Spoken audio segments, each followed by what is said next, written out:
명품을 쉽게 팔던 그 황금기가 있었습니다. 지금은 그 황금기가 끝나버렸어요. 결론적으로 에루샤 위젤셀러는 도태될 거고요. 네, 안녕하세요. 2023년 명품 판매 트렌드 세미나에 참석하신 여러분 반갑습니다. 여기 계신 분 중에 지금 저희 회원사분들도 계시고 저희 아카데미 수업을 들으신 분들도 계세요.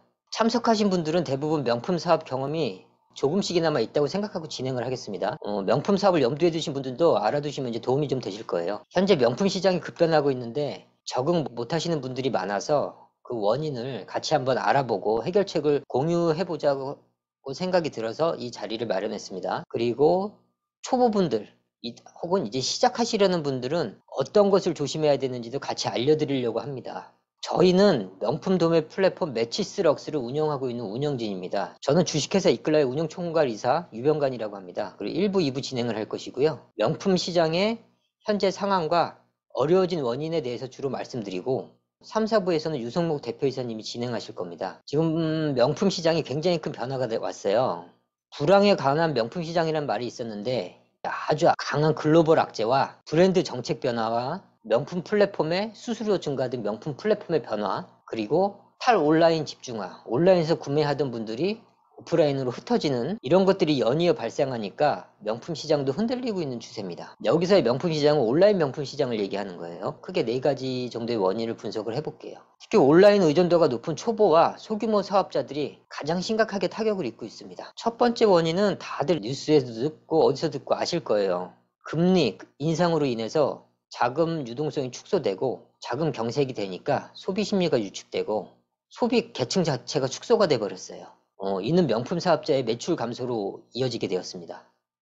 이게 굉장히 급박하게 이루어졌죠. 거기다가 명품 사업은 기본적으로 무역이라고 할 수 있는데 환율 변동이 너무 예측할 수 없게 움직여갖고 판매 원가를 가늠을 할 수가 없어요. 굉장히 높아졌다가 원래대로 돌아갔다가 막 이루고 있습니다. 지금 굉장히 높아진 상태가 돼버렸어요. 그거를 시장이 적응할 시간도 없어요. 보통 물건값이 올라가면 시장에 적응하는 기간이 필요한데 계속 오르락내리락 하니까 적응할 기간이 없어요. 지금 대처할 수 없는 속도로 가격 경쟁력이 상실되고 있는 상황입니다. 글로벌 악재로 인해서 명품 시장에도 영향을 미치고 있다는 게 첫 번째 이유고요. 두 번째, 브랜드들의 잦은 정책 변화로 인해서 하이엔드는 물론 구찌, 버버리, 프라다, 보테가 베네타, 생로랑들도 가격 인상이 한몫하고 있어요. 하이엔드는 원래 그랬는데 이하 브랜드까지 거기에 동참을 하다 보니까 이제 뭐 정신을 차릴 수가 없게 되는 거죠. 글로벌 이슈에 발맞춰서 럭셔리 브랜드들이 2022년 하반기에 대폭 가격을 인상하셨어요. 그리고 그 인상 전에 상품을 대량으로 푼 브랜드도 있어요. 아시는 분들은 아시겠지만 구찌하고 생로랑이 인상 전에 상품을 대량으로 풀었죠.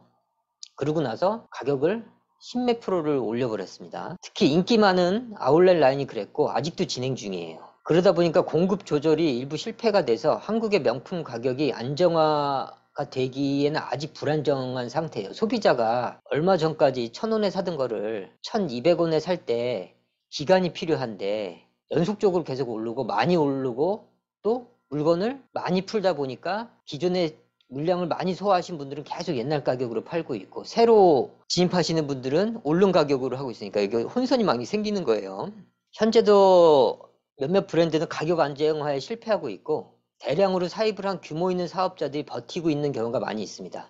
브랜드의 가격 정책으로 인해서 잉여 물량, 남는 물량이 생기기도 하고 그로 인해서 안정화될 때까지 시간이 걸리는데 안정화될만 하면 환율이 올라서 또 시장이 안정화되지 않는 것을 이렇게 반복하고 있어요. 공급과 컨펌률이 불안정해서 어떤 가늠을 할 수 없는 게 명품 사업자들이 지금 겪는 어려움 중에 하나로도 자리하고 있습니다. 결국은 불규칙한 정책 변화 때문에 가격과 공급이 불안정됐고 그로 인해 수익률은 당연히 악화됐고 예산을 세울 수가 없어요. 생로랑 가방을 이번에는 얼마치 사고 나머지는 뭘 사야지 이런 예산을 세우면서 움직였었는데 그걸 세울 수가 없고 그러므로 기회비용이 상실하는 그런 상황까지 오게 됐습니다. 여기서 조금 더 설명드리면 그 도매 부티크도 컨펌률이 낮아지고 있고 버젯도 딱 정해지지 않고 유동적이에요.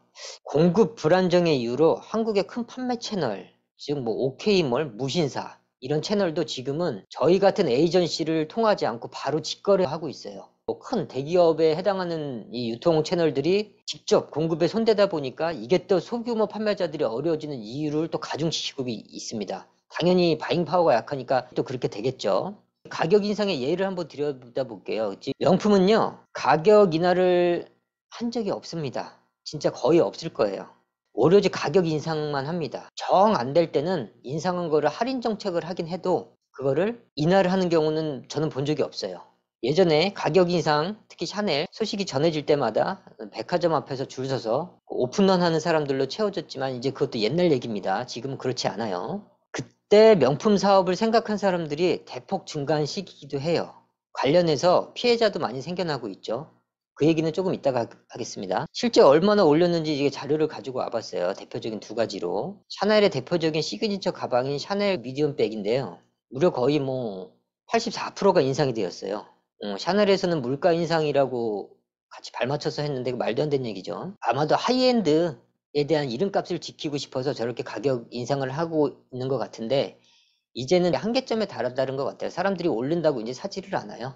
뉴스 많이 보셔서 아실 거예요. 지금은 요게 중요한 게 아니고 어차피 에루샤 제품, 에르메스, 샤넬, 루이비통 제품은 거의 뭐 명품계에서는 초보들만 손대는 거나 완전히 고수들만 손대는 영역이라서 길게 말씀드릴 거는 없고 샤넬은 너무 극단적인 예일 수가 있으니까 실제 판매자들의 피부에 와닿는 제품으로 얘기를 드리고 생로랑 아시죠? 생로랑의 인기 모델인 41404라는 지갑이에요. 해당 지갑도 2020년도에는 270유로였는데 현재 375유로까지 올랐습니다. 더 웃긴 거는 2022년 8월 달까지는 이게 315유로였어요. 근데 2003년 1월에 전격적으로 올려버렸어요. 그게 375유로로 올라갔습니다. 굉장히 짧은 시간에 한 4개월, 5개월 만에 17% 정도로 인상을 해버렸죠. 이 생로랑의 지갑뿐 아니라 프라다, 구찌 등 해당 시기에 전방위적으로 올랐고 이는 소비의 정체를 불러일으켰습니다. 물량을 풀기도 하고 가격이 올리기도 하니까 소비가 정체가 생겨버렸어요. 저 지갑을 원하던 사람들이 가격이 확 올라보니까 안 사는 경우도 있고 지갑이 오르기 전에 대량으로 푼 것들 있어요. 지금 공급 라인이 약간 살짝 무너지는 상태라고 보시면 돼요. 이런 상품들이 시장의 가격이 안착할 때까지 시간이 걸리는데 너무 많이 오르고 너무 많이 풀어서 그 기간이 길어지고 있고 따라서 혼선도 계속되고 있습니다. 명품 사업이 급변한 두 번째 이유는 브랜드들이 정책 변화와 그 중에 가격 인상이 있다. 그리고 자기들이 그동안 지켜왔던 공급 룰까지 어겨가면서 룰을 파괴하고 있다. 여기까지 말씀드렸습니다. 세 번째는 탈온라인 집중도예요. 온라인에 쏠렸던 명품 소비가 이제 온라인에서 주춤하고 있습니다. 명품 자체의 전체 시장은 고속 성장해서 약간 정체기가 되고 있는데 그 중에 온라인 시장은 완전히 정체기를 접어들었어요. 물론 다른 공산품이나 이런 카테고리에 비해서는 그 정체가 심하지는 않습니다. 명품에 국한돼서 말씀드리는 거예요. 코로나 이전처럼의 소비 형태로 복귀되었습니다. 고가 라인은 오프라인을 여전히 선호하고 있죠. 고가 라인, 그러니까 보고 사야 되겠다는 그런 소비 패턴이 당연히 있습니다. 그래서 오프라인으로 소비층이 많이 빠져나갔어요. 여기서 예상하는 거는 명품 시장은 계속 커질 거예요. 온라인 시장도 계속 커지긴 할 거지만 잠깐 정체될 것이고 명품 온라인이 정체되는 그 기간은 더 길어질 수 있다고 보시면 될 것 같습니다. 원래도 명품 시장은 오프라인이 온라인 대비 10배 정도 시장이에요. 명품 판매를 이끌어가는 거는 오프라인 시장이라고 보시면 돼요. 온라인이 급격하게 커지긴 했지만 오프라인에 비해서는 아직 멀었습니다. 고가 상품은 눈으로 보고 구매하는 심리가 분명히 있어서 오프라인으로 분할이 돼 버렸습니다. 소비 패턴이. 그래서 지금 여러분들 특히 작게 소규모로 하시는 분들은 온라인에 대한 의존도가 높았기 때문에 당연히 어려워질 수 없는 또 하나의 이유가 돼버렸습니다. 그 다음 네 번째, 이게 좀 중요하죠. 우리 피부로 가장 닿는 이유로는 명품 플랫폼의 포지션 변화입니다. 명품 판매 플랫폼들이 성장을 거듭하다가 정책 변화를 가지고 왔어요. 그들이 왜 수수료 인상 등의 포지션 변화를 하고 있는지 이유를 좀 알아보겠습니다. 2018년 정도까지만 해도 블로그, SNS, 자사몰, 스마트 스토어 등 각 오픈마켓에서 다방면으로 판매하던 사업자들이 있었습니다. 저도 그랬고요. 그렇게 해서 직접 판매하면서 자리를 잡고 있었는데 명품 플랫폼들이 투자를 받으면서 외형적인 확장을 경쟁적으로 시도하였습니다. 잘 정확한 기억은 안 났는데 발라는 합쳐서 500억 정도를 투자받은 걸로 알고 있고 머스티도 한 몇백억 그 정도 받았죠. 근데 여러분들 이제 쿠팡이나 이런 거 보셔서 알겠지만 투자를 받으면 뭐 해요?